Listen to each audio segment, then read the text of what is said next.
Okay, in this video we're going to review some concepts from general chemistry. We're going to talk about things related to thermodynamics. So we're going to talk about enthalpy, entropy, free energy, and equilibrium.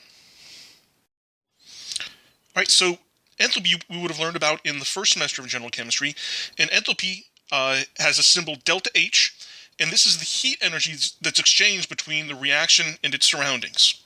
When we have reactions like burning, where the reaction is giving off heat to the surroundings, we call those reactions exothermic, and they have a negative delta H.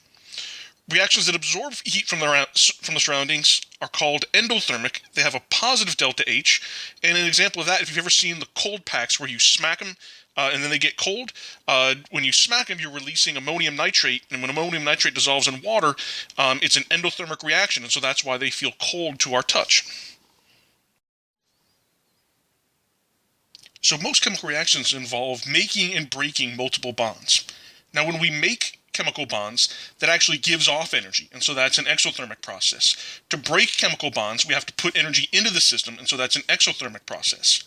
And so if the reaction is overall exothermic, that means that more energy is given off from the bonds that we made than was needed for the bonds that were broken. In this case, the products are going to be more stable than the reactants. In the case of an endothermic reaction, we have to put in more energy to break the bonds than we get back out from the making of bonds. And in these cases, the products are less stable than the reactants. So we can think of a couple different ways to break chemical bonds. We can either have homolytic bond cleavage, right? And I sort of imagine this as sort of like equal bond breaking, right? We know a chemical bond is composed of the sharing of two electrons, and when we break a bond homolytically, right, one electron goes with one atom, the other electron goes with the other atom, and that produces radicals. In a heterolytic bond cleavage, both electrons go to one atom, and we result in the one that didn't get any electrons ends up being a positive ion, the one that got both electrons ends up being a negative ion. Most of the time when we talk about bond dissociation energies in the making and breaking of bonds, we're thinking of these as being homolytic bond cleavages, and so that would be the first type. These are just some examples of different bond dissociation energies, and the two columns in the table are just different energy units. Very often we'll use kilojoules per mole, but another very common energy unit is kilocalories per mole. And you'll be given data cards with these bond dissociation energies if you need them on quizzes and tests. So one thing we use a lot when we talk about thermodynamics is we depict the reactions that we're interested in with these reaction energy diagrams, where the y-axis can be a number of things. It depends on what we're talking about, but they often look similar. In this case, it's enthalpy. If we're talking about free energy, we could plot that here, or sometimes this is plotted as the potential energy. The potential energy you can think of as being either the enthalpy or the free energy, depending on the application. So the x-axis is the reaction coordinate. If you want, you can sort of think of this as time, right? It's what's happening to the energy, or the enthalpy in this case, when I convert the reactants, or the starting materials, into the products. And for most reactions, they have these barriers where this point at the top is called the transition state. The difference in energy between the reactants and the transition state is called the activation energy. And we'll talk more about this in the video with the kinetics review. But for an exothermic reaction, the products are always lower in energy or more stable than the reactants. And we have, right, if I do the enthalpy of the products minus the reactants, I would get a negative delta H. Right? In the case of an endothermic reaction, the products are always higher in energy or less stable than the starting material. Right? And in exothermic reactions, they give off heat, so the temperature of the surroundings increases. In the case of endothermic reactions, right, they absorb heat from the surroundings, and so we see that as a decrease in the temperature of the surroundings. Okay, the next thermodynamic quantity we want to review is called entropy. And entropy is represented by delta S. And when you were introduced to entropy, it was probably described as being related to disorder, and specifically molecular disorder, or randomness, or sort of freedom of movement. Now, the actual definition of entropy is that it is the number of vibrational, rotational, and translational energy states over which the energy in a compound is distributed. But it can very often be helpful to think about entropy as being disorder. Now, when I want to determine whether or not a reaction is going to be spontaneous, I have to consider both the enthalpy and the entropy. So as a quick explanation of entropy, consider the example where we have a system where I've got two bulbs connected by a stopcock, right? And initially I have all my gas particles in the first bulb, and then when I open that stopcock, after some amount of time, right, the gas is going to diffuse into the second bulb, and then we should have equal concentrations or equal pressures of the gas in both chambers. Now, when people first started thinking about these types of processes, we already knew about enthalpy, but enthalpy can't tell us why this reaction would occur. There is no energy change when the gas molecules move from the first system to the second system. And the reason gases expand is due to greater entropy. On this slide, right, so I've got less gas molecules, but we've got kind of the same thing, right? This is our starting situation, and this is our final situation, right? The reason gases expand is because there are more microstates, or there are more ways to achieve the second configuration than the first configuration. Right, because if you think about it, there's really only, if we have the four gas molecules, there's really only one way to achieve that configuration, and that's for all four gas molecules to be in the left, right? But there are 6 different ways, 6 different combinations of having 2 atoms in each one, and so this state C is simply the more likely one. And so entropy can also be considered the number of microstates, or the number of different equivalent ways to arrange our system.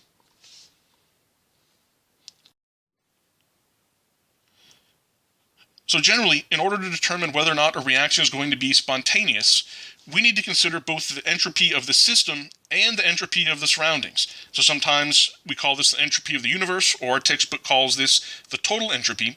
But in order for a reaction to be spontaneous, this value has to be positive.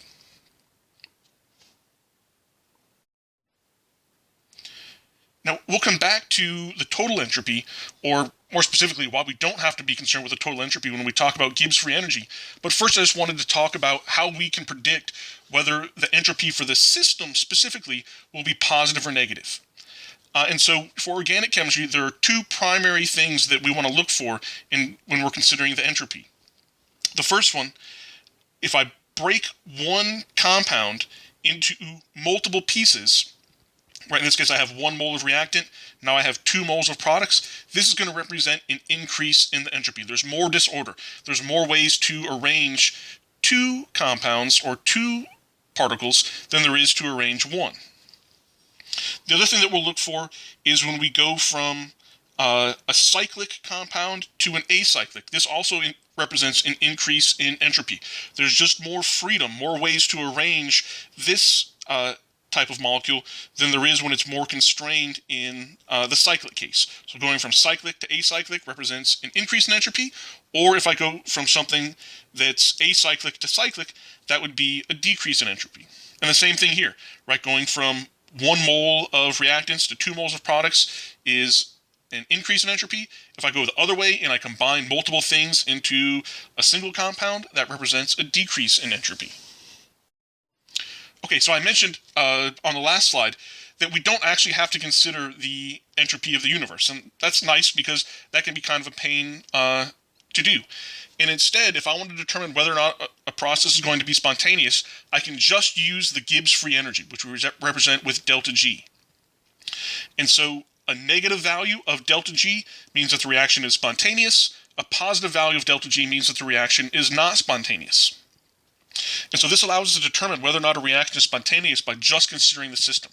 So generally when we talk about delta G, we're always talking about delta G of the system. And so oftentimes we then leave off those system labels because we know if we're talking about delta G, we're probably talking about the system. So this slide is kind of an example problem in thinking about Gibbs free energy and how to predict whether a reaction is going to be spontaneous, or what the signs of delta G and delta H and delta S need to be in order for a reaction to be spontaneous. If we were told this reaction is spontaneous, we want to know what is the sign on delta H. Right? Now, because we know the reaction is spontaneous, that tells me that delta G is going to be negative, because that's what it means when a reaction is spontaneous. Now, I also know in this case that delta S is also negative, right? Because I'm going from two compounds to a single compound, right? So I've got 2 moles in the reactants, I've got 1 mole in the products, and so delta S is also negative.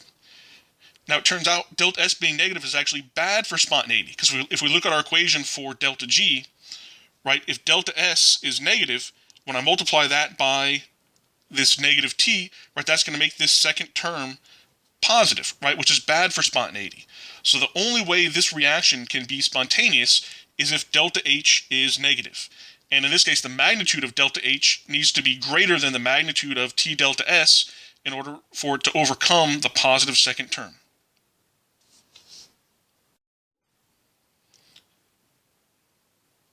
So just 2 more terms. When we talk about enthalpy, we refer to reactions as being exothermic and endothermic.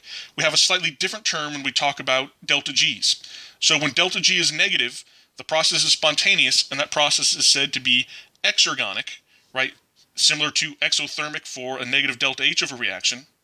And we can write reaction energy diagrams just like we did for delta H. And it looks very similar for an exergonic reaction, right? That looks a lot like an exothermic reaction. When we're talking about exothermic, we're just talking about delta H.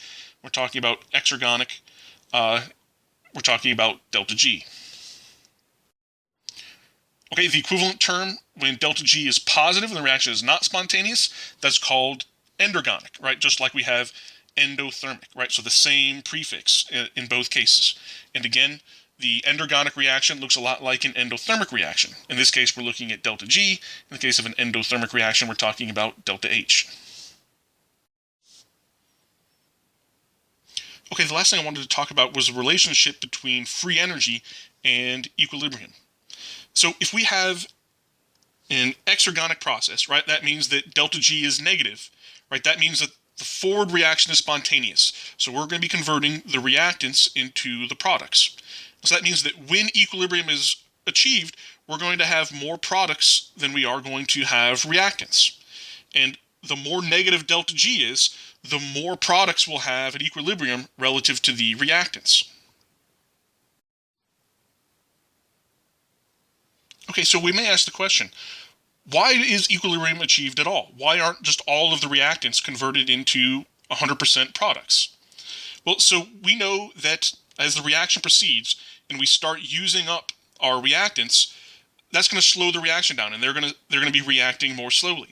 And as I build up products, they will start reacting in the reverse direction. And as I build up more and more concentration of products, right, the reverse reaction will speed up. And so eventually, for all reactions, we'll come to a point where the rates of the forward and the reverse reactions will be equal, and the concentrations of all species in the reaction will stop changing, and that's when we've achieved equilibrium, right? If delta G is a very big negative number, right, then we're going to be very close to having only the products, right? If delta G is a positive number, right, then that means we're going to have almost all reactants when we achieve equilibrium. All right, so clearly, equilibrium and free energy are closely related, and they're related by this expression. So I can go back and forth between delta G's and equilibrium constants using this expression. Remember that the equation for equilibrium constants is it's the concentration of the products over the concentrations of the reactants. And then, right, if we had the reaction, for example, like 2A plus B goes to 3C plus D, we have to take into account the coefficients in the balanced chemical reaction when we write our equilibrium constants. So in this case, this would change the equilibrium constant expression, and so A would have to be squared, B would be to the first power, C would be cubed, and D would be to the first power. Now, as we're going to talk about in the next video, the equilibrium constant, delta G, delta H, and delta S are thermodynamic terms, right? And so they tell us about the relative stability of the products and reactants, but they don't tell us how fast the reaction occurs. They don't tell us the rate of the reaction. And for that, we need kinetics. And so we have a review of kinetics in another video. All right, and then my final slide here is just to talk about the numerical comparison between delta G and K. So when delta G is negative, that means it's spontaneous, right? And that means that I'm going to have more products than reactants in equilibrium, and so K is going to be bigger than 1. A positive delta G means the reaction is not spontaneous, right? The reaction actually wants to go to the left to form more reactants, and so I'm going to have more reactants than products at equilibrium, and that's going to give me an equilibrium constant that's less than 1, right? And then we can sort of just see numerically here, right? When I have negative delta G's, K is bigger than 1, right? And the more negative delta G is, the bigger K is. If delta G is equal to 0, then the equilibrium constant is equal to 1, right? And as delta G gets more positive, right, the K gets smaller.